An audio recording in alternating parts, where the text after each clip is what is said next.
Desperate times call for desperate measures, and that's why it's understandable that given the current harsh economic reality that we are living now, with prices of virtually everything going up, government felt the need to take some drastic actions. Now, actions that include the president and his appointees taking a 30% salary cut. Laudable. We hear members of the Council of State have also agreed to slash their allowances by 20%. That's welcome. But not everyone welcomes suggestions of a pay cut, though. I hear some MPs have warned government not to contemplate slashing their salaries. Well, it's up to them. But I digress. Let's come back to the focus of today's editorial, which is government's far-reaching decision to wean off public universities from its payroll. Implemented over the medium term, wean off public tertiary institutions from government payroll and provide them of a fixed amount block grant instead. So what exactly does this mean? Some experts say this will restrict access for some at the tertiary level. It will affect the attainment of these targets and also constrict or restrict access to tertiary education. Why? Because the universities will now have the opportunity to charge realistic fees. And when they charge realistic fees, they will end up increasing the number of students, the percentage of students who are called fee paying. But beyond the concern about equitable access, the beneficiaries, that's the students themselves, are predicting the fees will shoot up, so much so that affordability will become a problem for them. A lot of people will have to drop out of school since they can't afford, yes, and it will affect us negatively. If it's being transferred to we the students to make the full payment, it's going to cause a lot of harm. So if he is the president, he should consider those who don't have money, but their parents are working hard to get the money for them to come to university.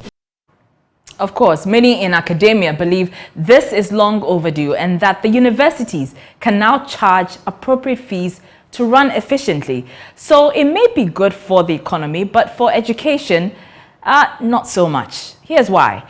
The major concern here is affordability, which is of course linked to access.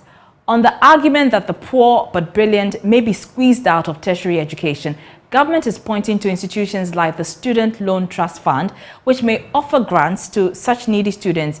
And it also talks of providing the universities with a fixed amount of what it calls a block grant. But that's where the problem lies. The only reason we are here is because government has been irresponsible towards tertiary education. They delay in paying these subventions, which they have now decided to cut from their expenditure.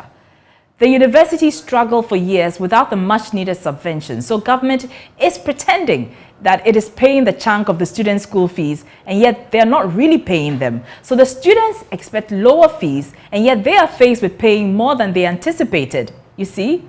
So the reality now is that we don't have enough money.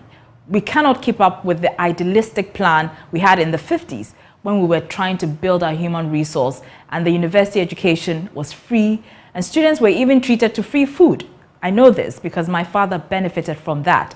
So the point is, even though we are made to believe that government is taking up a chunk of the cost of student fees, the reality is that the schools find means through the academic facility user fees to recoup more money from the students because government often delays in paying these subventions.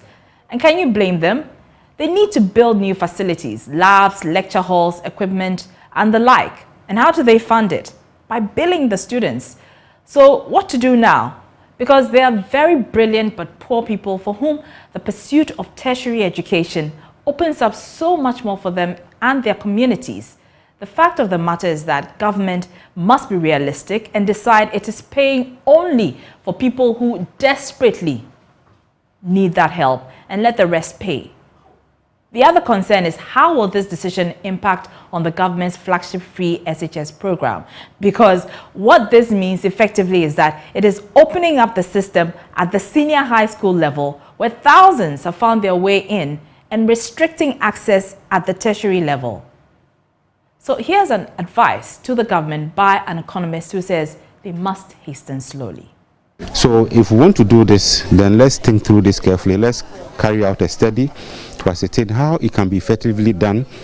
If there's going to be some loan scheme or scholarship scheme to absorb those who cannot pay. Let's have a discussion. Let's have a discourse on this. Get a report. Then when we roll it out, we will not withdraw, but rather we will implement this to the latter.